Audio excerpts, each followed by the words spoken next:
Que comenzábamos con los discursos, con el estudio de la antigüedad, dentro de la antigüedad, lo que se conoce como la antigüedad clásica, el estudio de el arte clásico, que decíamos, si nos vamos a ir a lo que ya estamos, en la Grecia continental, perdón, y dentro del continente, en especial nos vamos a dedicar a Atenas.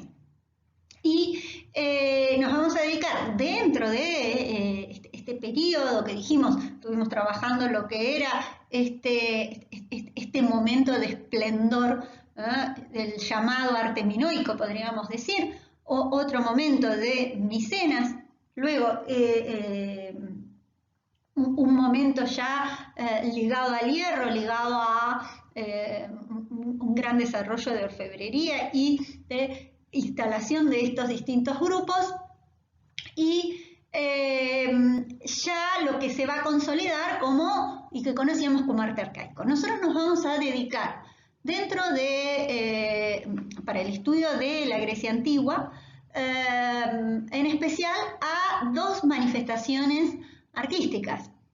Una va a ser escultura y la otra va a ser arquitectura. Manifestaciones que han sobrevivido hasta ahora. Podríamos haber dedicado por ahí algunas cuestiones sobre pintura en cerámica o de cerámica, vamos a mencionar, pero nos vamos a dedicar a estas dos manifestaciones. En especial, bueno, escultura ustedes no van a tener inconvenientes en lo que es, y como veníamos observando, la lectura de las obras escultóricas, y en arquitectura ya les voy a bajar las ansiedades. Pero quería decir dos cositas, ¿no? Es decir, sobre por qué es tan importante este periodo que se consolida en los discursos posteriores, en especial en lo que va a ser una obra dentro de la historiografía de la historia del arte. Los que estudiamos historia del arte tenemos una materia que se llama historiografía, o sea que leemos y analizamos cómo se escribió la historia. Y uno de los textos del siglo XVIII, que se llamó Historia del Arte en la Antigüedad, que lo escribe Winkelmann, un investigador alemán que se lo conoce, que marca las bases de lo que va a ser la arqueología, y buscaba de alguna manera exorcizar el presente quedándose en el pasado. Y tiene un gran interés por la obra clásica y hace esta construcción de categoría de belleza, como la concepción de belleza ligado a los cánones de belleza que él va a observar en estas obras clásicas. El problema era que él, cuando observa y descubre copias romanas, consideraba que eran las obras griegas. Entonces, para él, la belleza estaba vinculada a esa sencillez, a esa blancura de los mármoles, cuando decíamos, y eso se ve claramente en el arcaico, y en la historia de las ruinas y de lo que se ha llegado hasta la actualidad, había mucho color en Atenas, en esta antigüedad griega. Por el otro lado, bueno, la armonía y la unidad como característica. Esa va a ser la visión cantante, en tanto que a fines del siglo XIX, Nietzsche, en su obra El origen de la tragedia, plantea otra mirada, tratando de preguntarse cómo surge la tragedia dentro del mundo ateniense, y observa que está vinculada a dos espíritus, ¿no? dos modos de comprender que son propios de un mundo muy angustioso del hombre griego, ¿no? Esta idea de que concebir de que estaban a la deriva de los dioses, y los dioses del mundo de la antigüedad, que nos han llegado a partir de la mitología griega, son dioses que no son buenos, ¿no? Son buenos y son malos, se pelean, se hacen trampa, ¿no? Y en el medio de esas luchas entre los dioses estaban los humanos, ¿no? Que eran simplemente en esa angustia de los dioses juegan a los dados en ese mundo. pero la que se convierte en la voz cantante, en esa visión de enfatizar este mundo clásico, es la voz de Winkelmann. Entonces, dos maneras de comprender esta antigüedad, que quería simplemente comentárselas en función de las lecturas posteriores, ¿no? La lectura que va a dar en especial el neoclasicismo. Por otro lado, yo les decía que recuperen todo lo que han visto de modos de analizar una obra en Introducción al Análisis de Fova, cuando trabajábamos en los análisis de escultura, y aquellos que no vieron análisis de escultura en Introducción al Análisis pueden recuperar lo que sé que trabajan con Paula. Bien, yo les decía que historia del arte se estudia con imágenes, y no solamente con imágenes, sino también con la comparación de las imágenes, ¿no? Siempre vean, porque es a partir en esa comparación en donde observa las diferencias, ¿no? Y las continuidades también, ¿no? Decíamos este primer momento, más vinculado al momento arcaico, en donde hay una búsqueda del tipo, y en ese sentido hablamos de una abstracción, o sea que yo no represento lo que observo, sino que represento lo que sé, ¿no? Esa sería la mayor diferencia, ¿no? Es decir, en ese sentido hay una abstracción, hay una construcción que se hace, no buscando, ¿no?, copiar, en el mal sentido del término copiar, sino reducir todas las formas naturales que puede observar a una abstracción, a una geometrización de esas formas, ¿no? Entonces hay un análisis en una búsqueda de una estructura, de un orden que está sosteniendo esa diversidad que nos presenta el mundo sensible, ¿no? Este modo de construcción tan tendiente a una tan preocupado por esta abstracción, por esta geometrización de las formas, genera esta sensación de monumentalidad, de hieratismo, decíamos, ¿no? En esta búsqueda de representar no a fulano y a mengano, sino a un tipo, ¿no? A un estereotipo, si quisieran, ¿no? Bueno, el peso repartido, la vista hacia adelante, la rigidez hasta en el mismo cabello, que si bien aparece que rompe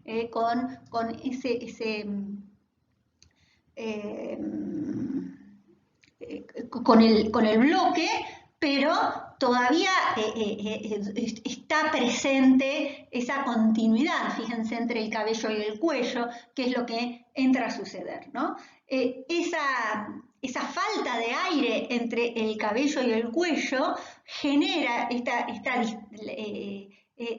esta relación entre lo lleno y lo vacío, lo cóncavo y lo convexo, ¿no? Genera justamente esta sensación de rigidez. Por el otro lado, eso que habíamos dicho ya ligado a esta pose en donde ya en el Curó de Anavisos se observa cómo las piernas se separan, ¿no? Y entonces hay un equilibrio pese a que quiere romper la simetría y la rigidez a partir de una pierna adelantada a la otra, ¿no?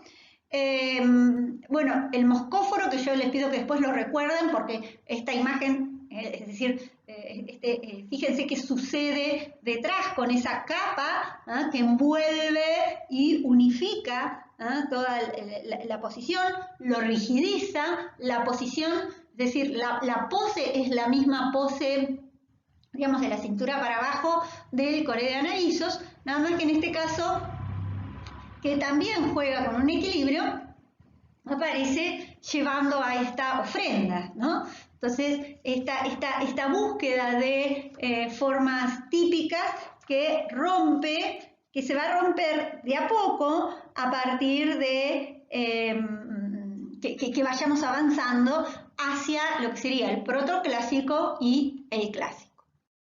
Entonces, en esta comparativa, fíjense cómo en muy pocos años vamos ante el mismo tema, que es un joven que se representa como tipo, va perdiendo hieratismo, va a tomar perdiendo esa rigidez, esa frontalidad, esa dureza, ese distanciamiento, y va cobrando una mayor cercanía, ¿no? Del Coré de Anavisos, esta estructura casi de triángulos, ¿no? Que se van componiendo frente a, decíamos, ¿qué pasa? Empecemos por el cabello, que yo se lo señalaba hace un rato. Fíjense que acá directamente se lo corta.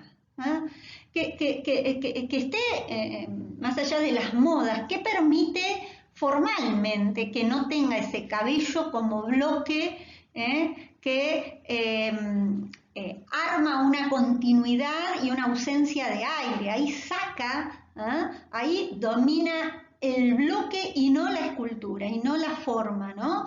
Comparen qué pasa entre el cuello del Coré de Aristódicos y de Critios, ¿no? Son dos cuellos mucho más livianos en ese sentido, ¿no? Alivianan a partir de ¿qué? A partir de sacarlo de parecería como si fuera un relieve, ¿no? Si ustedes comparan ese fondo y el cuello. Bueno, ahí lo aliviana el cuello. Al alivianar el cuello lo acerca a una visión más naturalista que abstracta, digamos, ¿no? ¿Qué sucede luego entre el Coré de Aristódicos y el joven de Critios?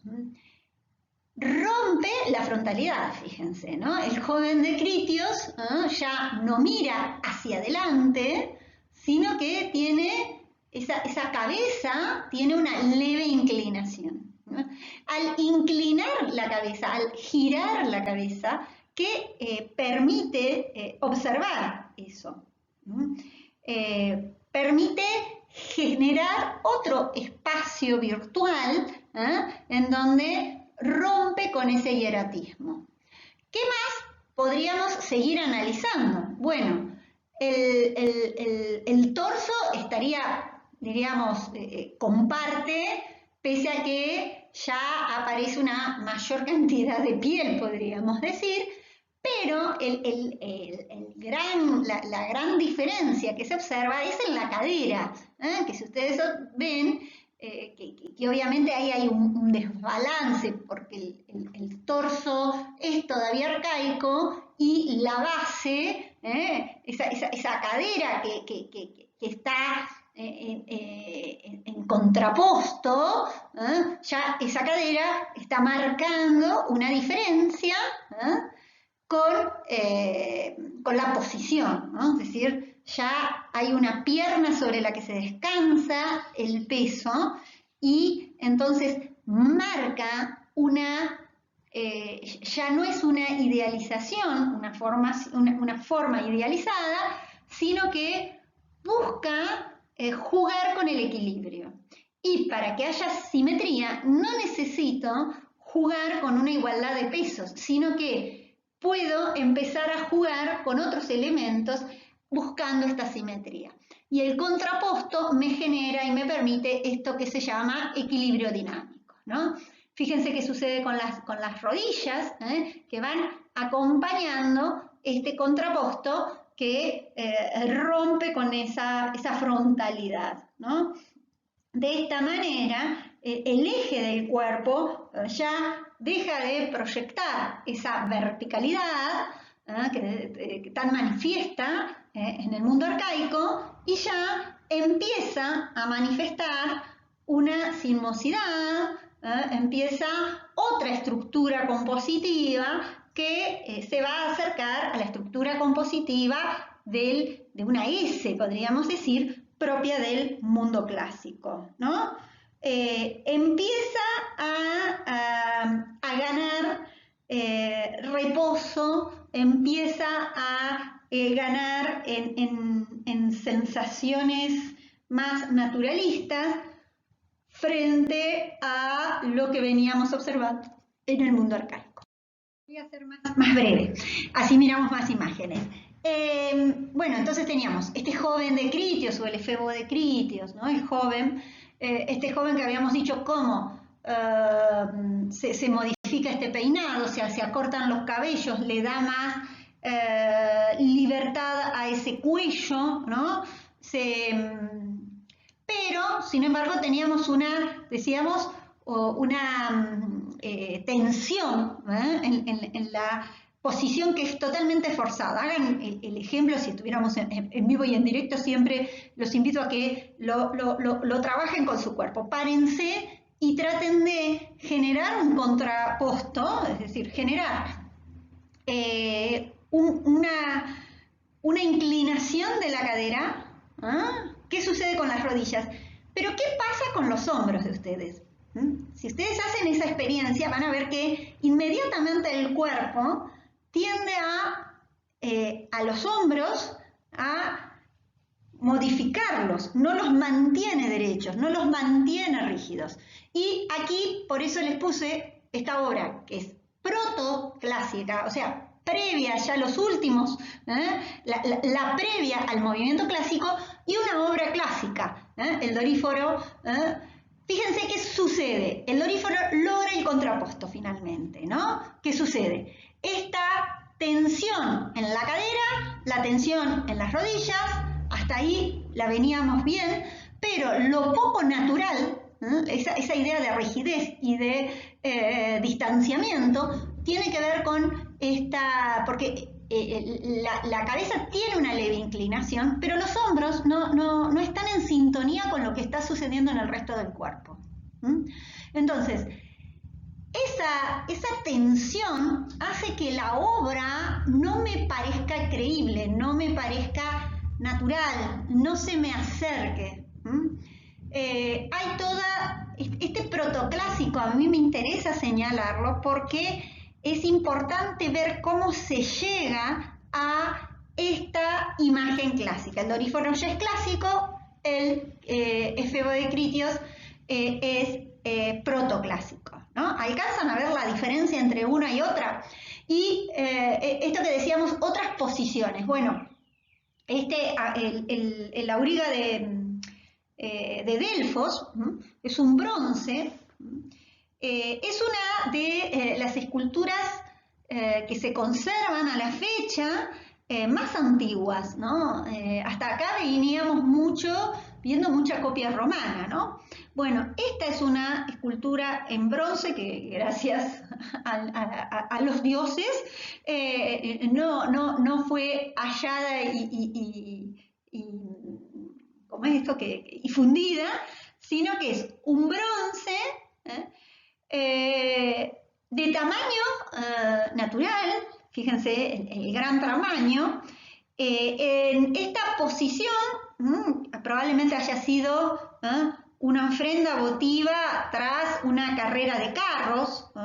Originalmente el vencedor estaba de pie sobre un carro que iba siendo tirado por caballos en este recorrido triunfal, ¿no? Es interesante porque, bueno, acá aparecen estos ropajes que lo podríamos comparar con el modo de trabajar los ropajes de las Coré, en donde aparece la ropa que está con un poco de trabajo en el torso, podríamos decir, ¿no?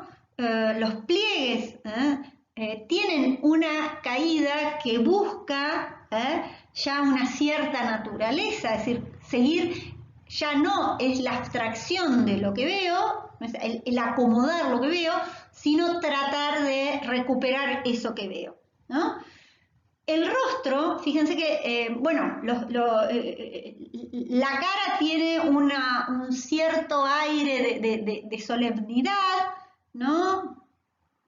Este reflejo de la imagen que permite justamente, y otra cosa, la acción que está, es decir, es un grupo, ¿no? Porque se han encontrado junto con el auriga era el jinete, no, el conductor de carros, sí.